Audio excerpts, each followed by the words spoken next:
I'm in here in the kitchen after bringing up the cows, and Kenneth has started milking, and I normally bring Kenneth out a cup of tea because he's busy in the morning getting Keelan out, helping to get Keelan out to go to the baby minder with his with her mum, and Cheryl will be going to work, so he'd only have time for a quick cup of tea. So he likes a cup of tea during milking, so I'll bring him out a cup of tea now.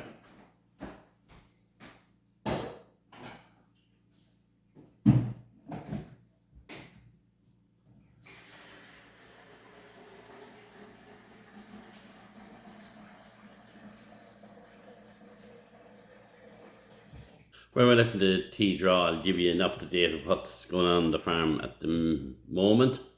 We've just have a new calf just arrived today. There's our new arrival. He's about 5 or 6 hours old, and he is out of that cow over there. And I'll just tell you a story. We don't normally have cows calving this time of year. It's not a particularly good time for them to calve, but my mother used to say, any day a cow calves, it's a good day. Yeah, and she's probably right to a point, and that's years ago. But now we try to have the cows all calving in batches and in springtime. But she was a cow that was getting hard to go and calf, and we had a bull calf, he's about a year old, that we're keeping for our own deep freeze. And 9 months ago, it was in September, it just happened to be, we were away that day at a local man's funeral, our neighbour's funeral, and the bull broke out in with the cows, and she was in heat, and he impregnated her. So with the result now we have a bull calf today, a Frisian bull calf. He's not purebred or anything, but look at the cow has a very, very big bag of milk, so she'll bring her into the parlour and she will milk and supply plenty of milk for the rest of the summer. So that's the story about that little calf. Our main cows won't be calving until January. We got our fertiliser out yesterday for our silage round, so that's spread. And David came yesterday. Now I wasn't around. I was gone to Athlone to deliver the pigs, and unfortunately I was not able to do a video of it, so I didn't get to do a video of that. But I'm power washing. I have started power washing out the cubicles for the cows. The last time you see me is power washing them, and we do this every year. Again, it's to get them nice and clean so that we kill any germs that's there that might cause mastitis or anything that might impact on the cows. So we like to give them a good power washing this time of year, and that they have the whole summer then to dry out and kill any bacteria, because the sun is a brilliant way of doing it. So okay, I better get started and get a bit of work done.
So today I'll be power washing. Tomorrow I'll be topping.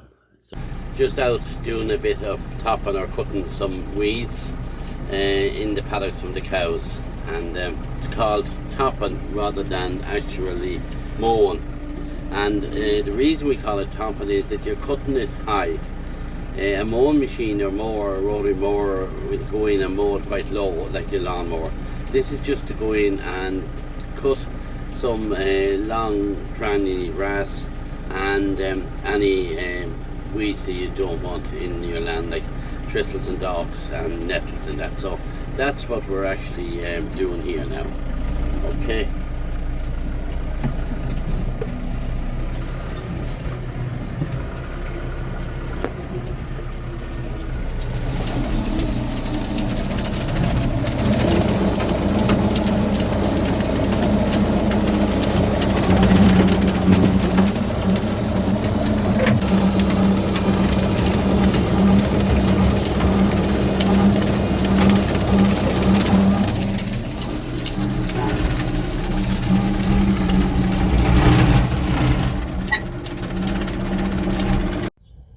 Now I have the topping in this field complete.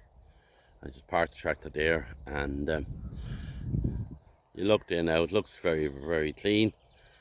And why, as I said, it's called topping is because you don't cut it very low. You don't mow it out with like the way a mowing machine does, or you do it with your lawnmower. You cut it high so that you're not damaging any of the reed growth of the grass. You just go in and you cut out any long tranny bits and that, and tough bits, especially for the cow dungs, that can get a bit sour. So if you cut it, it sweetens it up, and it also gets rid of the docks. So the main reason we do it is to just get rid of dirty the docks and thistles and any nettles that's in it. So it's not really to cut grass, because cows doesn't have, we have enough of cows and it's a waste of good resources going in cutting the grass as well. So let the cows eat it, and even if it's a bit tranny, it's quite good for butter fat for the cows. So that's the reason why we top.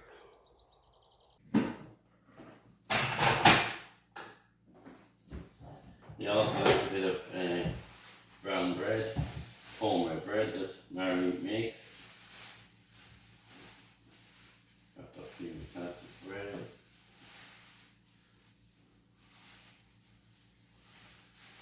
Put the bread when the kettle is boiling. Put a piece of bread.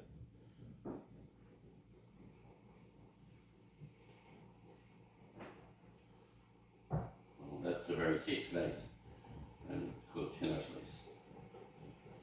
That'll do me when I come in for that thick one will do me when I come in for milking.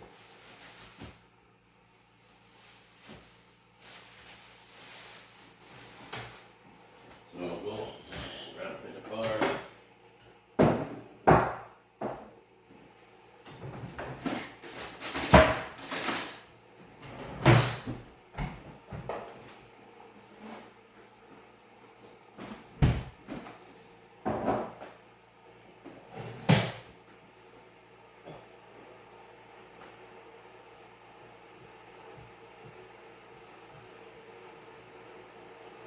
We got in some bales of silage today. We bought them in from a farmer that didn't need them, because we always are a little bit short of silage. So we got in beautiful bales today, 70 lovely round bales of silage. So I believe it's very good quality, and delivered into the yard with 2 trailers. Unfortunately, I was not here today when it came. And I would have been able to do a video of it, of them offloading it, but I wasn't. So they're the bales. So that'll give us a bit of a buffer, so that we'll have extra feed silage. So that we had a very good first cut silage ourselves, and we have another chunk to cut for our second cut, and we also have about 50 or 60 bales of silage ourselves that we'll be doing the first week in July. So I think the 70 there, so we'll probably maybe get another 50, 60 from our own farm. So that'll bring us to about 120 bales. And we're cutting another big chunk of second cut silage. So we'll know after we cut the second cut how heavy it is, whether we'll have enough of silage or not. The cows are in here eating grass. And it is grass that we get from a contractor that mows lawns and park areas in front of housing estates and all the rest. And he does some locally, and when he has some grass, he drops it into us, and we give it to the cows. So it's just mowings from green areas in front of housing estates and that, and the parkways that he has a contract for, rather than dumping it and turning it into compost. He gives it to us, and the cows are eating it, as you see. The only slight issue with it, sometimes there can be sweet papers or chocolate papers or that in it, but we keep an eye on that. And look, the cows won't eat the plastic or the ice cream wrappers or the sweet wrappers. It knows it out of their ways, but when we're giving it out to the cows, we make sure if we see any, we pick them out. So it's good. The cows loves it, and it's good grass. And look, it's not a huge amount, but it's all food. And yeah, that's where we're at. That's another job we're at today. So now I have the topper on the tractor, and I'm going to go and top a paddock down here, and I'll probably do it. See, I have just happened on the topper on the tractor. That's our John Deere there.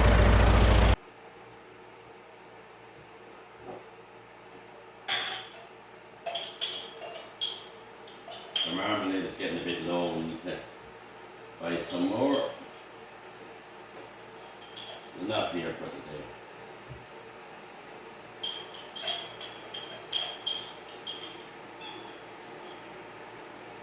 Just about.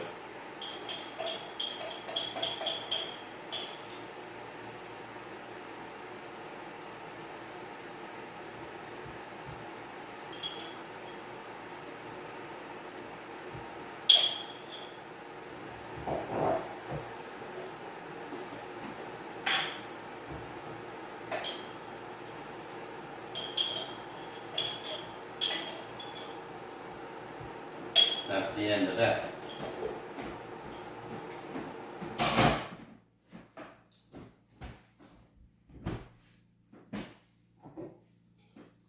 Well, these stretchers are handy for being out and keeps it warm.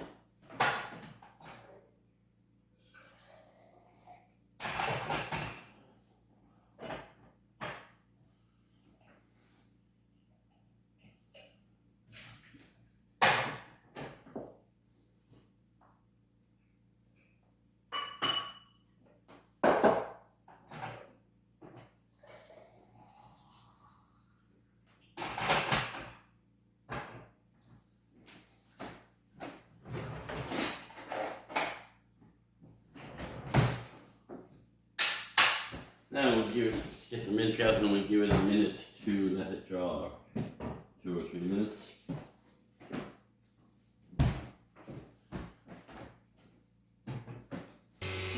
see Kenneth is dipping the cows with a foam, and that keeps the cows from getting excited. Now we're sure that that's the line out, they're finished.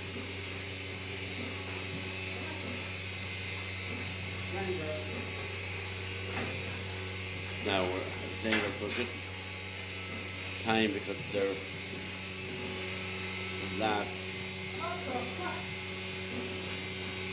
So we only allowed 2 that time because they're just finished milking, and there's only 2 left out to the yard. So they're hunting up the other 4, and then there's 2 in at the back.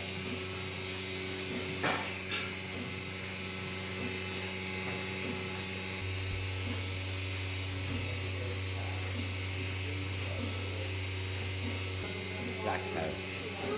But look, most of our cows is quite black. If you look through them all there now, we have a couple of reds as well, but the blacks are fairly black. That one there now is probably a more traditional type of Frisian cow back in the 60s, 70s, and then the 80s and maybe in the mid 80s it became whiter and much more sharper and more bigger Holstein cows. Much thinner type of cows, give a lot of milk but low in fat and protein.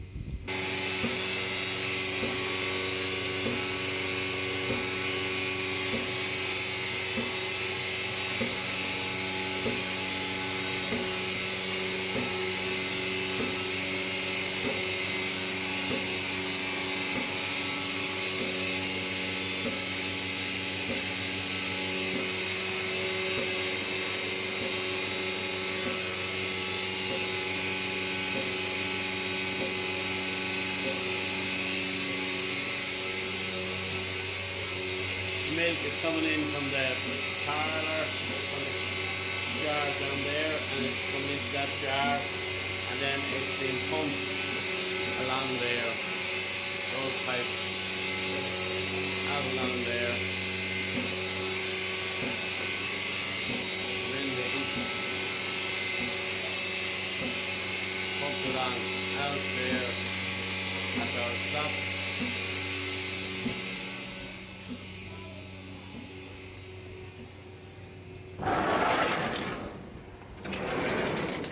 See, it comes in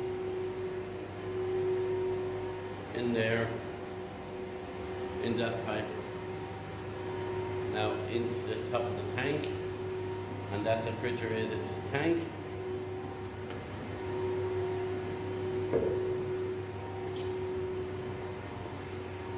And that's a tank there,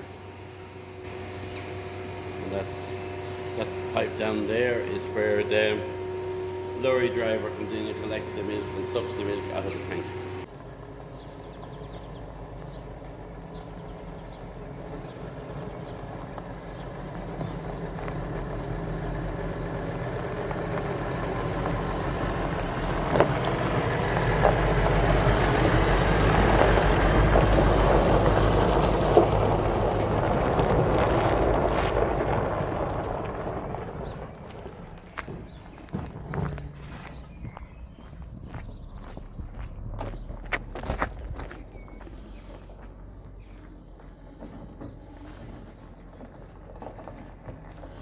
Now Tyrlon just coming in to collect the milk this morning at 6 o'clock.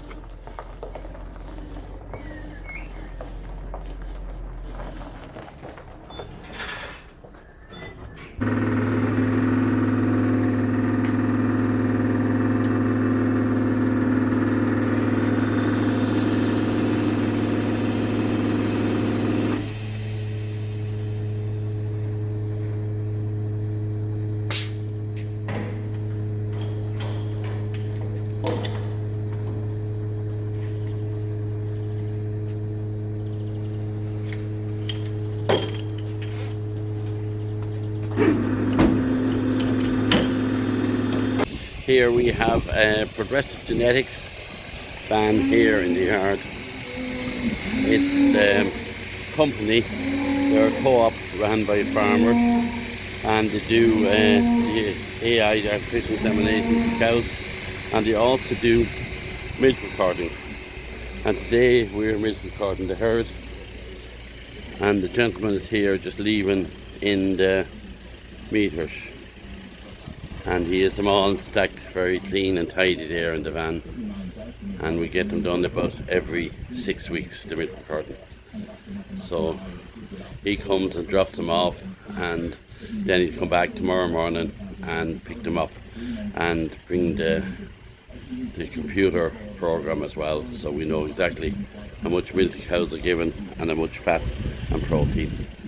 And also, not alone fat and protein, we know whether they have high somatic cell count or whether cows are pregnant. Now we're doing pregnancy tests on a lot of cows today because a lot of them would be showing up now being pregnant. So It's a very, very good service, not terribly expensive, and we do it about every 6 weeks or thereabouts. We used to do it once a month, but there's no need to, and we do it about every 6 months. Good morning, how are you doing? Not too bad now, yourself? Very good. You're going to be on YouTube Oh, brilliant. after showing the good job you're doing cleaning them there. What's the difference in the black ones and the white meters? Those there. Them there. They're charging, that's all. Oh, they only charge. Yeah, they're charging there on the right. Oh, they're charging. Oh, yeah, they're just they're on the top of the charge.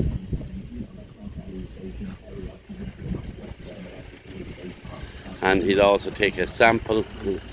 Yeah, there's a sample bottle. Can you just hold up a sample bottle there in your hand there for me for a second? It's a sample bottle that'll be put in on the bottom of the bottom of the meter, and a little sample of the cow's milk is taken out of it and brought back to the laboratory and tested. Thanks for that. No problem.